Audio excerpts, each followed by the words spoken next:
Good morning and welcome to today's episode of the Supply Chain Sessions. Today I'm joined by Commercial Director Geoff Yates. Good morning, Geoff. Morning. Good to have you in the UK on Likewise, this good to be with rainy you. British summer day. And today we're going to be talking about sustainability. Here at SPAS we've just launched our Sustainable Logistics Package. We're going to be showcasing that at Multimodal in June in a couple of weeks. But today we're going to give you, our listeners, 10 practical ways and effective ways to reduce your carbon emissions. It's always been important for us to give our customers a choice. It's not just about transit time and cost. We should be able to and want to be able to give our customers the option to make a choice based on carbon expenditure too. Yep. So we're going to provide a lot of 10 tips here to help and support that decision.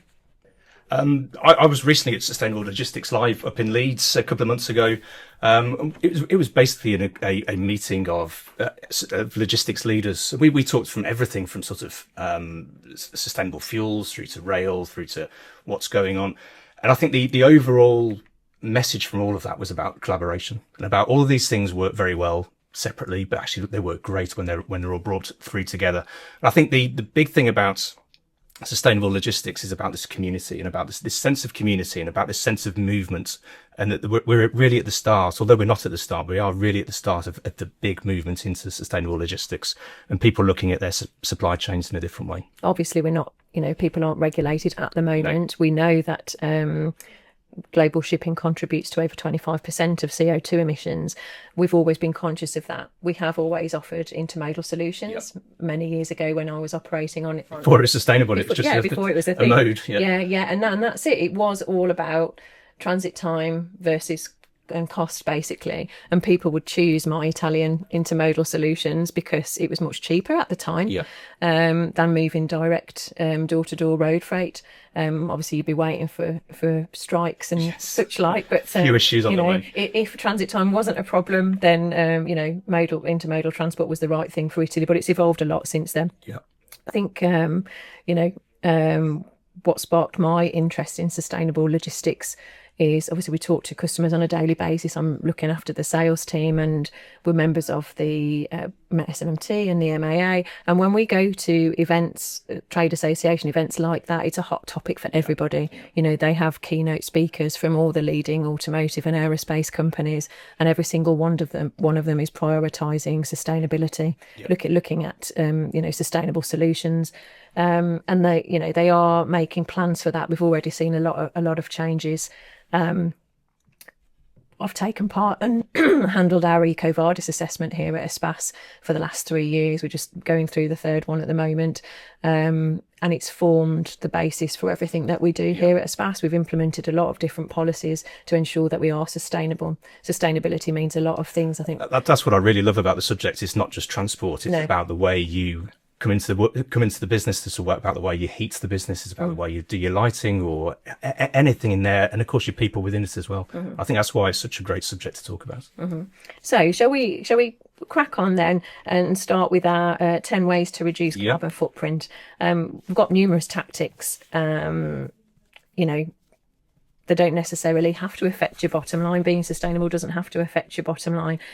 Number one on our list is actually eco-friendly suppliers. Not every supplier has, clean fuels. They're not able to offer electric vehicles. They're not able to offer you alternatives for air freight that you might be moving. And a lot of people won't even consider rail freight. No. And this is what we're passionate about at SPAS.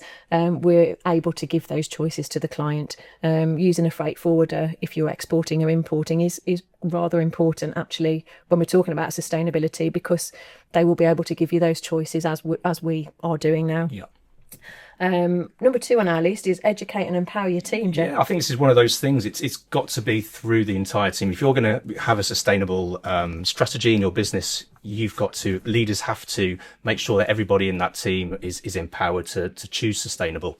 I think one of the issues that I see on the horizon is perhaps people agreeing that yes, our strategy as a leadership team should be sustainable and we should be more sustainable. That message not necessarily coming down all the way to the people who are actually booking their jobs out. So there's got to be that pressure away from the operator of getting the best price, and actually you've got to empower them to be able to make the sustainable So choose the sustainable solutions when they can. Obviously, again, we always say it's about transit time and about price. It's all got to fit, but you've got to empower your team to make those sustainable choices as Absolutely, well. you do. I think we've noted amongst the sales team that there's more appetite for sustainable solutions in key sectors such as aerospace and automotive, because you've got your big players there, all making strategic decisions because of their size and power, and that filters down through the supply chain to the tier ones and the tier two companies that are working with them, and ultimately through us. When we are prospecting a client, they will ask us if we've got an EcoVadis rating, and we have. Yeah. And there's a good decision for going that way. But at the moment, other than those choices, it's not a regulated thing. No. But it will be. We know it's coming. I think regulation it's on its way, and we don't know what form that's going to take yet and where it's going to come from. But you're right, it is coming. It's got to be it's got to be on people's vision boards. It's going to come, but we just don't know how yet and when.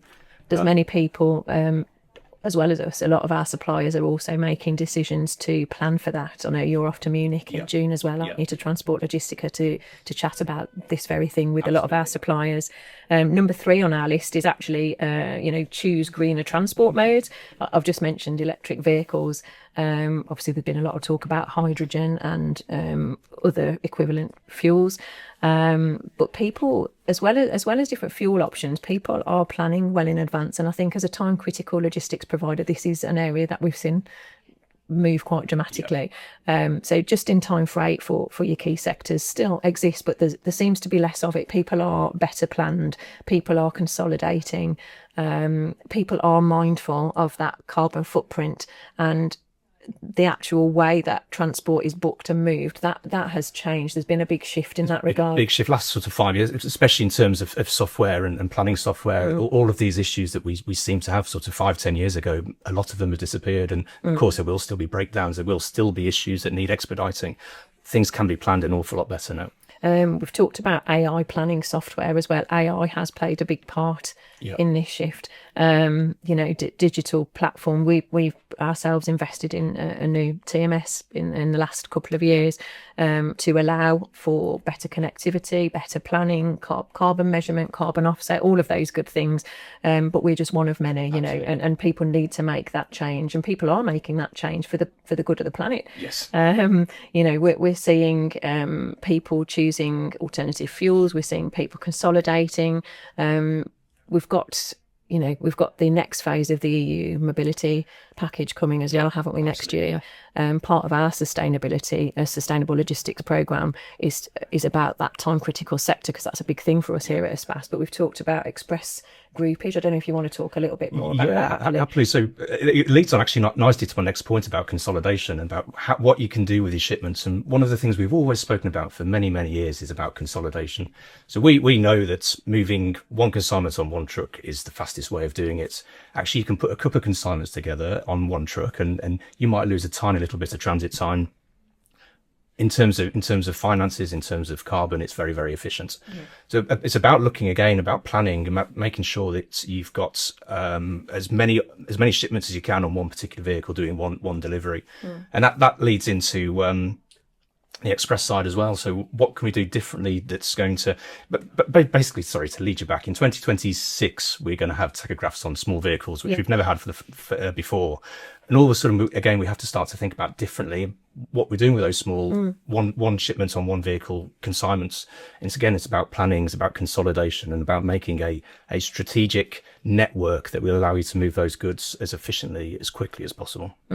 It will be dramatic. It will have a dramatic impact, won't it? I know. Yeah. I know you're heading over to Munich with an agenda for different things. Absolutely. But this is quite a key topic, and you're keen to chat to other suppliers about that, to see what other people have got planned, because there's been a lot of talk about three men vans and all sorts of different options, and there are different options, but the fact of the matter, the just-in-time freight model will look very, very different. It will. And again, as sustainability, we want drivers to be sustainable. We've got issues with drivers here in the UK at the moment. It's an aging population. We're struggling to get hold of drivers.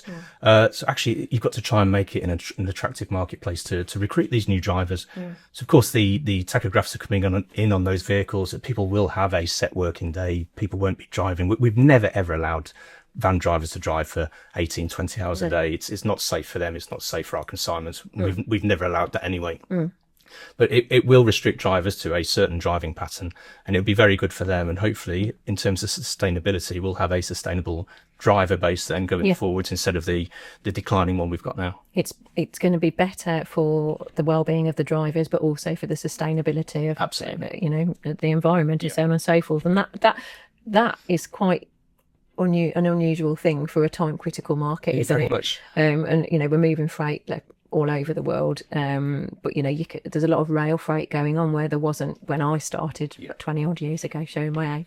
That we wouldn't ever consider railing freight in from China, would we? But now we do, and we're doing that for sectors that naturally were led by time critical freight, but now the sustainability option is more important to them. Absolutely, yeah. But we've mentioned that your key sectors where that's a thing, but generally across the board the appetite isn't quite there yet, is it? No, it's not. And again, I think that's the thing. You've got to make sure that your businesses are right for the future. And I think the legislation will drive that. Will drive the need for it. But again, there's many businesses who are taking those decisions now to make sure they're ahead of the curve. I think we've actually combined 3 and 4, Geoff. Number 4 on our list was consolidate shipments, but yes. we can talk about that in more detail. It is cheaper to put several consignments together. Yes, you are adding to the time frame if you're doing that, and there is sort of more handling. But if it's done properly, it does provide a very great case. We always talk about it. A tier 1 at Jaguar Land Rover, very, very important. Their goods arrive all the time, but we've been able to collect goods from Poland and Germany and France and Czech, put them all onto one vehicle, send it across. It's very, very efficient. It's very efficient in terms of cost. It's very efficient in terms of time, customs clearance now. And it all works very, very well. And again, it's just thinking about how people do things and thinking a little bit differently about how you could move that consignment. Where things were very fast paced for both you and I when we were operational way back, things are just much better planned these days. The systems are slicker. They are. People can make effective decisions based on data. Better than they ever could. We were flying by the seat of our pants, and it was a very quick, fast-paced market. It just doesn't feel like that anymore. Everything's done much more rationally and planned, isn't it? Yeah. Which is great for this sustainability piece. It is. I think as soon as you start to put chance in there, as soon as you start to put things away from your normal schedule, that's when it becomes difficult to move things sustainably. Absolutely. So planning is key. Yep. So point 5 on our list, localised supply chains. Geoff, we've talked about nearshoring for many years now. Do you want to talk a little bit more? Yeah, I think at the moment, President Trump is helping an awful lot of people. There's the tariffs coming in have been big news at the moment. And of course, they seem to be changing. I look as part of my job, I look every week about what's going on, and they seem to be changing every week. Last week, I wrote a piece about the American trade deal, an EU trade deal, an Indian trade deal, and things are happening at pace. Yeah. The one that really interested me was the EU and potential. It's not a reset. We won't be going back on Brexit. We won't be rejoining the customs union, but potentially trying to make things easier within the EU. And the one that really caught my mind was CBAM, so the Carbon Border Adjustment Mechanism, and the UK re-signing for the European Trading, the ETS, the emissions scheme. Yeah. Re-signing for the EU version of that. And basically what they're saying is they're going to align both the UK and the EU markets again, which opens up both of our markets for both sides. The reason CBAM is so important in this is because CBAM effectively allows for a tax to be charged on countries where goods are coming in from those countries who haven't got such a good sort of carbon regulations as we have. It's effectively levelling out the playing field. Yeah. So I can see more nearshoring. I can see more supply from the European Union, within the European Union and European Union UK. Yeah. I can see that happening a lot more. We hope so. Yeah, of course. Obviously, we began as a Spas Europe Limited. Obviously, that's our registered business name. Yeah. So European freight is we're very passionate about European freight, and always will be. And yet exactly. The world is opening up. We're having trade agreements signed, announced left, right, and centre. We've got potential of a Gulf Pact being signed in a couple of months' time. Yeah. The world is opening up, but I don't think Europe has ever been more important to us. No, I have to say as well, I'm just going to add this one in, your insights piece that talked about all of these different trade deals was brilliant. So if anyone hasn't read it, please go on our blog and have a look at that. Thank you. Let's move on to point 6. So we're talking about green warehousing. Yeah. Jeff, do you want to talk Yeah, about that? I think more than warehousing, I think the idea about using a 3PL, so using a third party logistics supplier, and the reason I hark on about this all the time is it's just so efficient, and it's so efficient again in terms of financing, in terms of carbon. You as a manufacturer trader, if you've got 100 pallets, you could hire a warehouse with, I don't know, 400 or 500 pallet spaces. It's very expensive. You've got to have staff in, you've got to heat it, light it, secure it, all those things. Yes, there's a lot goes into it. Absolutely. If you used a 3PL, you could hire space for those 100 pallets. You would have a share, a use of those professional warehouse personnel. There will be established transport routes going in and out of there. And I think 3PL is one of those things. It's not even about being green. It's not even about being sustainable. It's about really good practice for a business. Connecting everything. Absolutely. We've noticed that. Obviously, we we collaborated and invested in a 3PL facility back in November, wasn't it? And we've seen our business evolve ever since. We've got a lot of long-standing customers that want to make use of that space.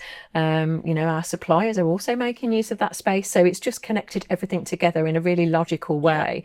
And we knew that would happen, but it's happened a lot more quickly than we thought. And it's actually improved, it's added another service to our portfolio. Wonderful things again. A bit off subject really, but about being a freight forwarder, we're being a middleman and being able to provide for our suppliers, which we've never really been able to do before.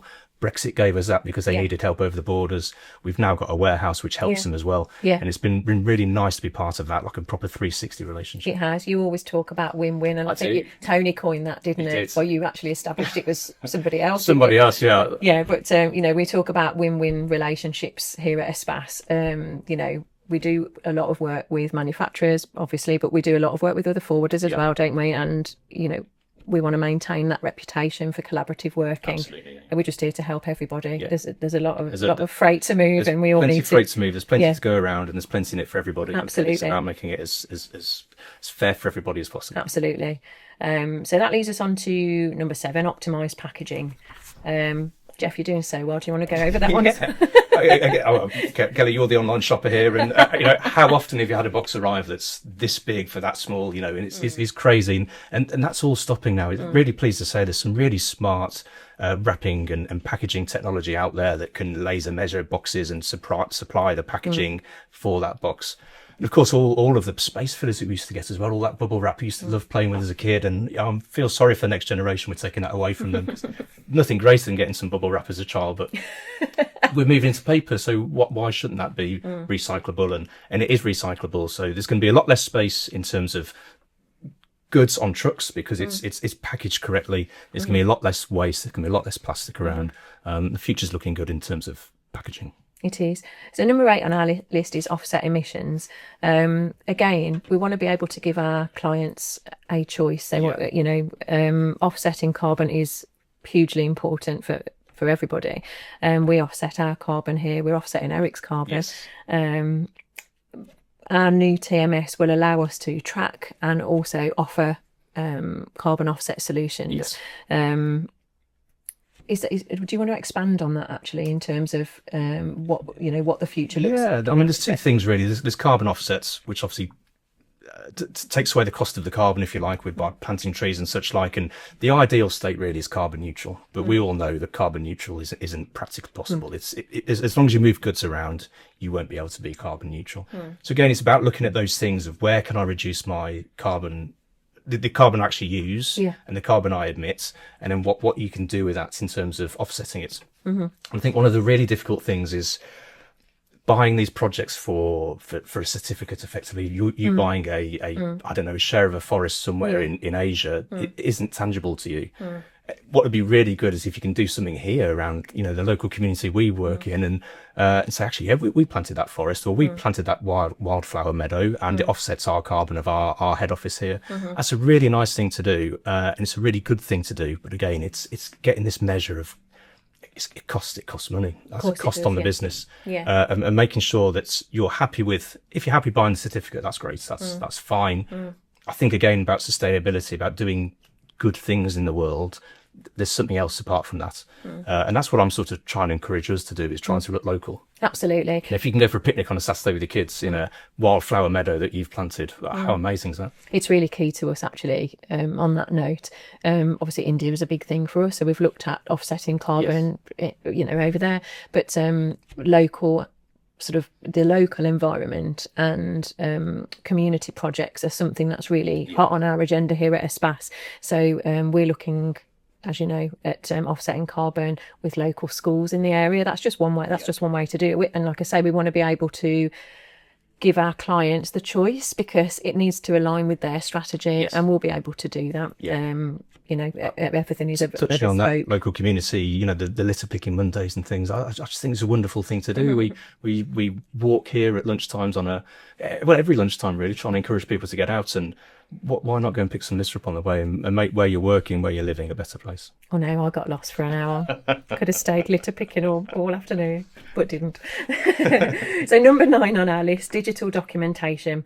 Everything's going digital, obviously. Again, Geoff, do you want to expand on that? Yeah, again, we were a paper-based industry. You and I know, we used to print off faxes, and you used to print off the receipt off the fax and all sorts of things. It was madness, really. Jan would have a tray, a tray stacked. And then, of course, they'd be thrown away or shredded. And sadly.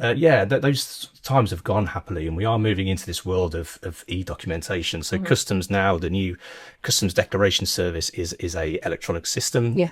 We do print things off. We do provide paper, PDF documents for people, but they're not really not really legal tender anymore. They don't mean anything, but people like to have the email receipt or the piece of paper to say it's gone through.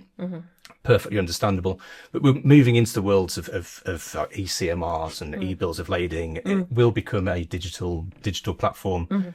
One of the big things that I was really looking forward to, and has since been scrapped by the Labour government, was the single trade window. And the single trade window would allow you one place to put all of your data into, which would take care of 4 or 5 different declarations, one to the VAT man, one to revenue and customs, one to, I don't know, if you're doing animal products across the border, to IPAFs or whatever. And I was really looking forward to implementing that. It's big in Brazil. I think it's big in a few Scandinavian countries. It's big in New Zealand, and it would have been one of those things it's a proper digital trade platform that would take away a lot of paperwork and connect a lot of people. So hopefully in the not too distant future, that will come back. You would hope so. Yeah. Surely with AI and everything that we have available to us now, that it shouldn't be that difficult. It shouldn't. And again, we're just trying to connect. We mentioned a trade deal with the US and India and the EU and possibly the Middle East as well. Why wouldn't you try to connect all those digitally? It just makes sense to do that. Yeah. So that was number 9, digital documentation. And finally, number 10 on our list is report and improve. We've touched on this slightly anyway. We've gone digital. A lot of companies have invested a lot of money in digital platforms and systems that measure and track carbon. You get your delivery, or when you're doing your shopping actually these days for Next or whatever, you're given an option, aren't you? Do you want to pick this sustainable option? Or, do you need it there sooner? Do you want to pack everything together? And effectively, that's exactly the same. What they're doing with parcels and shopping is what we're doing with freight, isn't it? We want to be able to report to people when we're quoting people. We want to be able to say, you've got this option or you've got that option. We're not that far away, are we? No, we're not. I'm really looking forward to that. So again, the stage 1 really is to report. So once you know how much carbon this movement is costing, then great. So you know that. Where I would like us to be, and it won't be far away, is I'll give you an example now of a movement from Italy to the UK on road, and you could say it's going to be X amount of pounds and it's going to cost you X amount of carbon. But if you wanted to move it on rail, we could save you 2, 3, 4, 5 tons of carbon. And this is the price. That's where I'd love us to be. But first things first is about reporting, making sure that we can report how much carbon that particular movement is costing, and then we can take a step back, and then we can start to have a look at how we can improve that. This is all going to become par for the course, isn't it? It will. For everybody. Particularly your team as a sales team, as a solutions team, really. Just offering, okay, I can give you 4 choices. This is the quickest transit time. This is the cheapest one. Actually, this is us based on relationship and trust us. And actually, this is the carbon one. This is the most carbon efficient way. And I do feel that 4th one is going to be everly increasingly It will. important. We're starting to see that. We are starting to see that. I'm quite heartened, actually, that even operationally 20 years ago, when I was providing your two-man driver solution or your rail options. Even back then, people were choosing that, but back then it was down to cost, and obviously it's everything's increased in price since then. Yeah. A lot's changed in 20 Sure years. it has. So to round up, if you were to recommend one thing to exporters, importers to help them with their sustainable journey, what would it be? I would start to map out, possibly on a big whiteboard, map out your supply chain, map out where everything's coming and where from. And once you've got a really good understanding of that and a good visualization, I think that's quite key actually, just to have a big visual of where everything's coming from, is then start to have a think about how you can pull this together, how you can better use technology to plan for those deliveries. Is there a way of consolidating, and all of the sort of quick wins? And I do feel quite a lot of these are quick wins. You can put little things together that makes a really big difference. How you can start to do that. But I think that the start, job number one, is to map it all. Yeah. And once you've got that visualization, then you can start to make some improvements on it. Yeah, there's a lot of people that are so busy Yes. that they haven't had the time to do that because there's so much export import within their business. Absolutely. Top tip from Geoff there. So that's the end of our supply chain session today. Thank you, Geoff. Thank you. I hope that our 10 tips have been useful for everybody listening today. There'll be more on the sustainable logistics front. If you are at Multimodal in June, come and see us. We'll be in the Beaver Village. If you want to drop us an email on solutions@espaceglobalfreight.com, let us know you're coming. Let us know what challenges you've got, and if you'd like to talk about sustainable logistics solutions or anything else freight related, we'd love to hear from you. Can I just jump in very quickly there, just before we round up? Is just again about being a freight forwarder and about the ability of us as a freight forwarder to choose the best solutions out there. And I think that's quite an important thing. That yes, you might have a relationship with a haulier, but a haulier is only ever going to sell you what they've got to sell, whereas a freight forwarder can find you the best solutions. Absolutely. So, as Kelly's just said, if you're at Multimodal, come and see us, come and have a discussion and see what we can get started. We'll both be there. You get two for the price of one, as well as the rest of the sales team. And Eric the Bear. And Eric the Bear. Thank you.